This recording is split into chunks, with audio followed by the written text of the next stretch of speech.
This concrete door is 7 feet thick. Behind it is a large cyclotron, an atom smasher. In a modern nuclear laboratory, such an instrument is standard equipment. It's used to study the properties of the nuclei, the centers of atoms of which all matter is made. This cyclotron also has another application. It can make new species of atoms, new chemical elements that do not exist in nature. With it, man is able to duplicate some of the processes of creation. The reactions that occur are similar to those which take place in space, when new stars are born, grow bright, and die. What are these new substances and how are they made? That you'll see in the next half hour as we take a look at one of the greatest scientific challenges of today.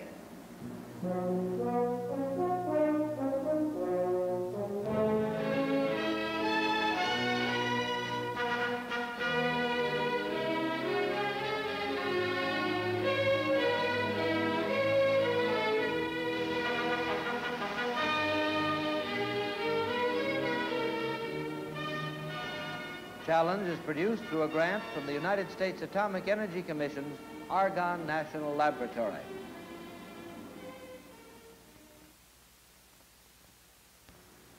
For thousands of years, man has searched for the clue, the key that would allow him to transform one chemical element into another. The search stimulated the beginnings of science as we know it today.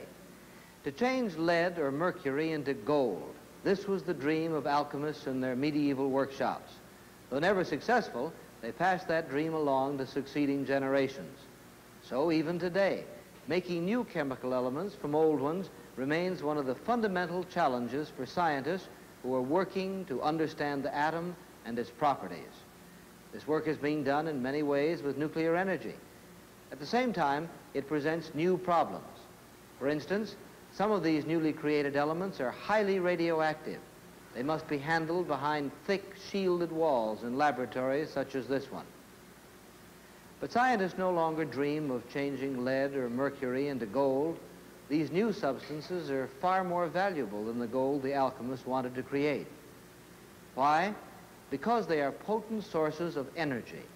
Energy for electric power, energy for chemical reactions. And the amazing thing is that the whole field is little more than 20 years old. One of the leaders in making these new substances, new atoms, is Paul Fields, a senior chemist here at Argonne. What we're doing here, Norman, is the kind of chemical separations you might see in an ordinary chemistry lab. Except in this case, we're working with such intensely radioactive materials, we have to work by remote control using mechanical hands, which we call master-slave manipulators. What are these substances? I can show you better with the aid of this chart of the elements. As you know, there are 90 chemical elements in nature, each with different chemical properties. And we arranged them on this chart with the lightest one, hydrogen, up here, and the heaviest natural occurring element, uranium, down here. Now, each of these elements have a different number of protons. That is, the number of positive charges in the center of the atom, which we call the nucleus. The basic charge in the nucleus is the proton, a nuclear particle. And each element, or each different kind of atom, has a different number of protons. For example, hydrogen has 1, and uranium has 92. Now, by adding more protons to uranium, we've been able to make 11 new elements beyond uranium. These elements don't occur on Earth, but they may have occurred in the past. And we think they occur on certain stars in outer space. In other words, you're duplicating the forces of the cosmos, but on a laboratory scale. That's right. That's what we think we're doing. Could you change lead into gold the way the alchemists wanted to do? I think we could. As you can see from the chart, lead has 82 protons and gold 79. So we can't use the process we were discussing earlier. Rather, we'll have to subtract protons from lead. We could do this, but I'm afraid you'd find the gold would be much more expensive than ordinary gold. We prefer to spend our time with the more valuable transuranium elements, which are very interesting to us scientifically. Just how do you build these new elements? Essentially by adding protons to uranium. We also have to add neutrons. When we put the neutrons into the nucleus, and these neutrons are neutral atomic particles, some of them decay to protons, by a process called beta decay, but some of them do retain their identity and act as a sort of a buffer between the protons, a sort of nuclear cement. Now, most of the atoms on this chart have more neutrons than protons. So as our atomic bullets, we like to use the heavy hydrogen, or deuterium, which has neutrons and protons. Then when we bombard these atoms, which we already have, with the deuterium nuclei, we make the new heavier elements because we've added neutrons and protons. We do this by using the cyclotron, which we saw at the beginning of the program. You might call this cyclotron an atomic shooting gallery. As Paul Fields has told you, it shoots the nuclei of atoms at other atoms. From these collisions, entirely new kinds of atoms are created. Atoms that have more protons and neutrons than those with which the scientists started. Will you explain the machine for us, Paul? First, let's look at the cyclotron and see how it works. It's a pretty impressive looking piece of equipment. Yes, don't let the size confuse you though, Norman. Most of this consists of a big magnet and a power supply for the cyclotron. We need the magnet to keep the particles from wandering off while we accelerate them. Today we're going to make berkelium, element 97, from curium, element 96, which is in our target. To accomplish this, we'll use a beam of deuterium nuclei. Deuterium is a form of hydrogen called heavy hydrogen, and each deuterium nucleus has a neutron and a proton, and we call it a deuteron. The deuterons are your bullets, and the curium is your target. That's right. Let's take a look at this diagram and see what's going to happen. The deuterons, which are positively charged nuclei, come in here, and they're accelerated in a spiral fashion, undergoing many thousands of circles before they're ejected here.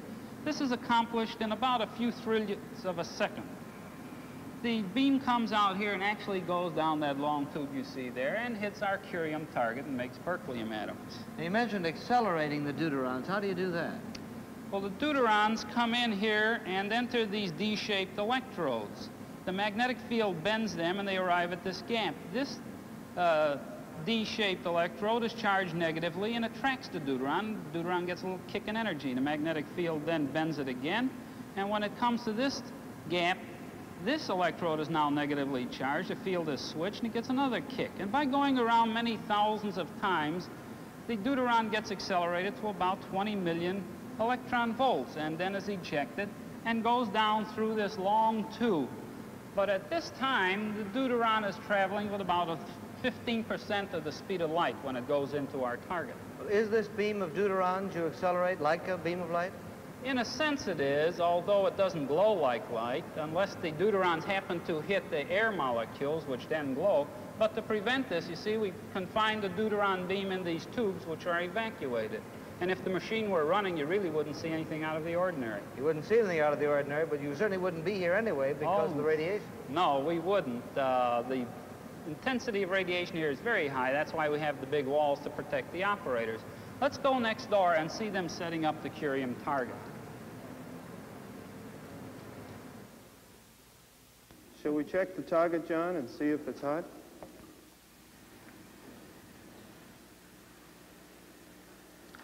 Well, we make small quantities of many of the heavy elements using the cyclotron. One of the tricks we use is to give the incoming projectile, in this case the deuteron, just the right amount of energy. The nucleus of the atom is positively charged, and so is the incoming projectile, so the two tend to repel each other, and the incoming projectile has to have the right amount of energy to get through. If we give the projectile too much energy, it tends to split the atoms in the target, and we get a lot of radioactive debris. Even when they have the right amount of energy, the incoming projectiles still make a lot of radioactive debris, and our targets are very radioactive after radiation. Here's a little target which contains 10 milligrams of curium. How much berkelium will you get? That depends on how long we run the cyclotron. Today we want to make a long-lived isotope of berkelium, so we'll operate for about 4 hours, and we should make about 1/100th of a microgram. 1/100th of a microgram. That's hardly enough to see. That's right, but the first discoverers back in 1950, working at the Lawrence Radiation Laboratory at the University of California in Berkeley, made about 1/1,000,000th of a microgram, but they were still able to identify the material. The same group, working under Dr. Glenn Seaborg, who is now chairman of the Atomic Energy Commission, also discovered element 98, which they named californium. I see where you get this now. Berkeley, berkelium, California, californium. That's right. That's one of the fringe benefits of discovering new elements. You get a chance to name these elements.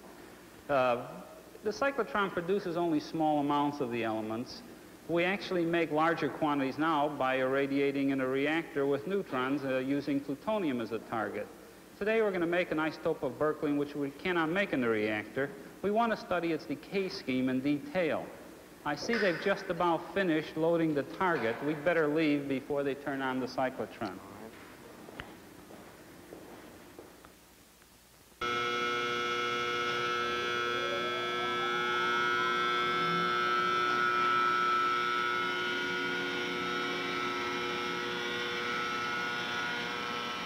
The deflected beam is on. We're up to current. The focusing system is ready. Open the shutter. The shutter's open. We have beam on target. The ponderous door has closed. The operators flick a switch, and the cyclotron starts its 4-hour run. No one is in the cyclotron room or the experimental area, of course, but the operators maintain a visual check by closed-circuit TV. From the bombardment of curium will come an almost imperceptible speck of berkelium. But that tiny speck is enough so that the chemist may study its properties. How are these properties studied? The work is done in a huge new laboratory specially designed for studying radioactive materials. Harry Youngquist helped design it and now supervises many of its operations. After irradiation at the cyclotron, the curium target, which now contains some berkelium, is heavily contaminated with radioactive fission products. This is the debris that Paul Fields mentioned. Because it is contaminated, it must be handled very carefully. So we bring it to these hot cells, as we call them. The walls and windows here are 4 feet thick, and most of the walls are made of special high-density concrete. Everything here is done by remote control. We've just removed the can containing the target from the heavy container in which it was shipped from the cyclotron. The little car on which the can is being placed is battery operated and controlled by radio. We use these cars to move specimens from place to place in the hot cells. Now we're sending the car upstairs where Paul Fields' group will work on it.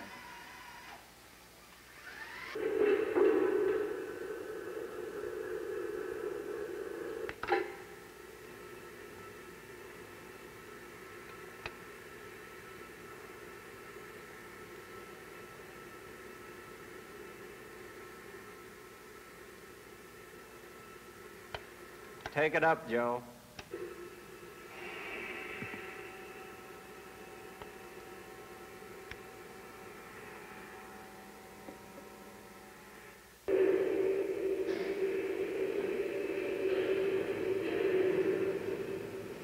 We have several turntables in our railroad system here so that we can switch the cars into the cells where the scientists do their work.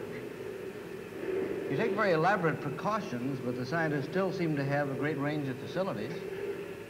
That's right. We're making it as safe here to perform experiments on radioactive substances as it would be with ordinary chemicals. The walls and windows protect us against the gamma rays, which are even more penetrating than X-rays. Of course, they protect us against the beta rays also. In these cells, we're prepared for the problems encountered in working with these new heavy elements. Atoms of some of these elements fission or split spontaneously. And when they do, they give off neutrons. These neutrons are highly penetrating, and when they strike something and are absorbed, they make it radioactive. So you can see that it's important that we have shielding for our human workers, as we do have. In a sense, we're getting ready for the future here. We're going to be working with a great many of these radioactive neutron-emitting substances. We're going to be ready for them here, too. The car's in the cell now, so I'll turn you back to Paul Fields, who will do the chemical separations. As you can see, we have a little plastic house built inside of our shielded cell. This is to contain the radioactivity. We have to do this because some of the material emit alpha particles, and while the alpha particles don't penetrate any great thicknesses of matter, the alpha emitters are quite hazardous, and if a little of the alpha emitting substance would get into the air here and get into our bodies, it would do a great deal of biological damage. So we have the shielding to protect against gamma emission and the little box to keep us protected from the alpha particles. I see we now have our sample in the back of the cell. We're going to take it into our little plastic house.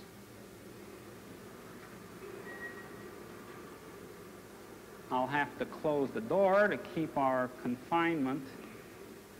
And now we'll take the top off of our little transfer can. And we'll dump our little target into the beaker. This is our little cyclotron target containing the curium after irradiation. And you can see outwardly it looks pretty much the same. But it's quite radioactive. We're going to have to separate the berkelium curium from the radioactive debris, which we call fission products, and the aluminum backing material. We'll do this with the ion exchange column. Now we're going to dissolve our target in hydrochloric acid. After we separate the berkelium curium fraction from the radioactive debris, we'll separate the berkelium from the curium and recover our curium as well as the berkelium. I'm going to put the target in hydrochloric acid on a hot plate to facilitate dissolving it. And this should take about 15 minutes. I see our target is completely dissolved. We're going to put it on top of the column now. We'll set the solution down, and I'll pick up this transfer device, which transfers the solution onto our column. All right, Ruth, why don't you take it up into the transfer device? She's now pulling up the solution into our transfer device. And we're going to put on top of the column. We have the closed-circuit television here that aid us in seeing what we're doing. We can see what the master-slave manipulators are doing a little better with it. Now all the solution is on the ion exchange column. We're going to put our transfer device back in the rack, out of the way. And now we'll put a little air pressure onto the column to help it go through. There, we now have it on the column. Put on the air pressure, Ruth, and you can see the solution beginning to go through. Now the entire solution will go through the ion exchange column. Then we're going to take this solution here, dilute hydrochloric acid, put it through the ion exchange column, and it will remove some of the fission products. This is pretty much like a home water softener during the regeneration cycle. After that's through, we'll take this concentrated hydrochloric acid and put it through the ion exchange column, and that will remove the aluminum and the berkelium curium fraction, which we will collect in this tube. The bulk of the fission products will remain on the ion exchange column. And later, we will transfer the berkelium curium out of the box. The entire process should take us about a half hour. The separation is now complete. The fission products have been removed, and the curium and berkelium are in the solution in this tube. What happens next, Paul? I'm going to take the berkelium curium mixture out of the plastic box, and then it'll go out of the cell. I'm going to transfer it now back into the transfer pot back there, and then the slave behind, the extended reach manipulator, will remove the sample. We have one more separation to do, another little ion exchange column, which will get the berkelium out pure. Since we removed the hazardous fission products, which require the shielding, we can do this final separation in a glove box, which will protect us against the alpha emitters. And this step shouldn't require much time. We'll do a analysis with some sensitive electronic equipment, which will tell us how much berkelium we recovered and how pure it is.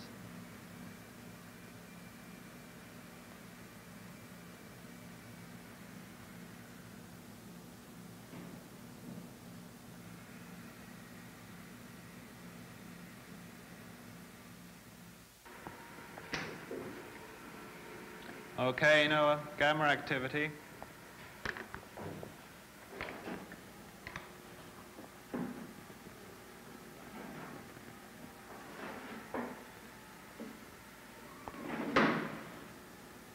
No alpha. Good. Now we can do our last separation. The glove box looks like the plastic enclosure in the hot cell. It's quite similar. It's built on the same principle. The box inside is sealed away from the air outside so none of the radioactivity can get out. The air pressure inside is lower than the air pressure outside. So if there's any leakage of air, it will leak inwards and not outwards and thus protect us. And the alpha emitters in here give off alpha particles which cannot penetrate our gloves.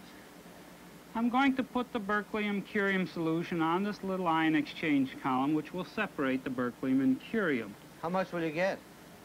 Not enough to see, I'm afraid, even after we evaporate the solvents. For that reason, we're going to have to use very sensitive electronic techniques, which will detect just a few atoms of berkelium. Our sensitive counters will tell us how much berkelium we have and how pure it is. We'll collect the berkelium solutions that drop through the column on these little plates, and we'll evaporate them to dryness, and that'll give us a thin film of berkelium, and we'll take these plates into the counting room and analyze them for berkelium. Even though you can't see it, there is a tiny amount of the man-made element berkelium on this disk. It's the product of bombardment in a cyclotron and of several steps of painstaking chemical separation, all of which we've seen in part. Next, Arnold Friedman will use the equipment in this room to find out how much berkelium we actually have and to determine some of its nuclear properties. What you see here, Norman, is an excellent example of miniaturization in research equipment itself. The instrument that we will use is a pulside analyzer. It is transistorized like a pocket radio and is about the same size as a small television set. How does it work? It counts and sorts the radiations from radioactive substances according to their energy. It contains a small computer which will remember this information and read it out to us on the electric typewriter or on the oscilloscope. Since each type of radioactive atom has its own particular radiation pattern, we can use this pattern as a fingerprint, as a means of identifying it. The intensity of the radiation also tells us how much of a particular substance we have. In this case, we're going to be counting the alpha energies of the particles from the berkelium on the disk. Here, let me show you. All right. This chamber contains a small crystal of silicon, which is covered with gold. It serves as a very sensitive detector to alpha particles and converts them to tiny electrical impulses that are amplified and picked up and stored by the analyzer. We'll have to leave the sample in the chamber to count for a few minutes, and then we can read out the information here on the tube. What does this show you? Along this horizontal line, we measure the energy of the alpha particles. There is a peak here at 5.7 MeV, which is a characteristic energy for the berkelium alphas. You know this from other experiments. That's right. In fact, though, before we even made any berkelium, we had a good idea of what its alpha energy would be. We did this by deduction. We knew what the energies of the alpha particles of other heavy elements were, and were able to calculate from this what the energy of berkelium should be to fit into the scheme of things. By the same line of reasoning, scientists today are able to deduce what properties of many of the heavy elements are that have not as yet been even produced. We're thinking in terms of what amounts now. Well, I think our analyzer has enough time to store up sufficient counts so we can see how much berkelium we have. Maybe that will answer your question. Ah, there. It's about 1/100th of a microgram. 1/100th of a microgram. That's such a small amount. What could we possibly do with that? Oh, we can do many things on a micro level with our facilities that can all be done with much larger amounts in a normal chemical laboratory. We can study many of its properties, and this will be very useful information when larger quantities are available. With this particular sample, we're going to utilize the alpha decay of the berkelium to study nuclear energy levels. Thank you very much, Arnold. Do you wonder what the ultimate goal of all this work is? Well, there's a man who has at least some of the answers to this question. Donald C. Stewart He's the Associate Director of the Chemistry Division here at Argonne National Laboratory. Well, as you know, one of the primary purposes of Argonne is carrying out of basic research. And our heavy element effort is part of that program, and our hot laboratory here, a highly specialized tool for carrying it out. Basic research, we're trying to understand as much as we possibly can about the workings of our universe. Already our heavy element program has given us considerable insight into the properties and structure of the more common elements that make up the world around us. Obtaining such a picture is not only a source of considerable intellectual satisfaction to the person doing the work, but invariably has some sort of eventual practical application. Plutonium, for example, the first man-made element available in any quantity, has many practical uses today and will probably be the reactor fuel of choice for the future. What about the other man-made elements? Well, most of them are available only in gram amounts or very much less than gram amounts at the present time. However, the isotopes of these elements are extremely compact and potent sources of power and radiation, and some of them are being used today in powering instruments on space satellites and in remote weather stations. A gram of californium, for example, californium is the next heaviest element above berkelium. A gram of californium will essentially be a test tube-sized reactor, and the uses of such a miniaturized reactor will be very many indeed. Is there any limit to the number of chemical elements man can make? Well, that's somewhat guesswork, but chances are several more will be discovered. However, there are very many problems. The trouble is that some of these elements simply do not last long enough to be transmuted into still heavier elements. The eventual source of man-made heavy elements may well be by use of a controlled nuclear explosion. This is an unusual and scientifically important use of nuclear explosives, but one that we have much hope for the future in terms of obtaining materials for our research work here. Thank you, Dr. Stewart. For thousands of years, the basic building blocks called atoms have been studied by scientists and philosophers. In the Middle Ages, alchemists sought to understand the nature of the elements, but they failed because they lacked the scientific tools. As you've seen, we now have the tools. And in just the past few years, we've added more to man's understanding of nature than the ancients ever dreamed. What new element will be discovered next, and what will its properties be? No one has the answer to that question yet. Well, that, of course, is part of the mystery, the excitement, and the challenge of science.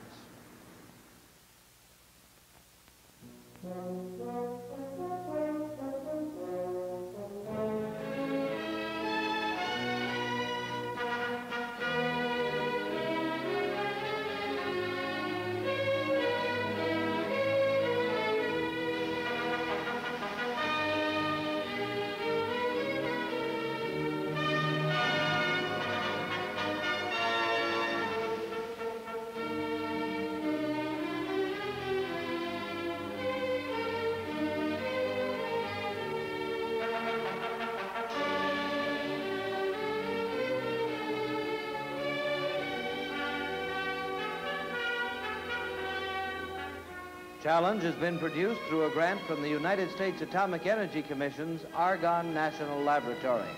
Argonne is operated by the University of Chicago.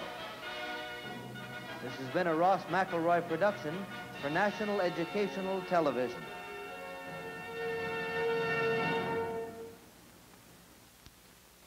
This is NET, National Educational Television.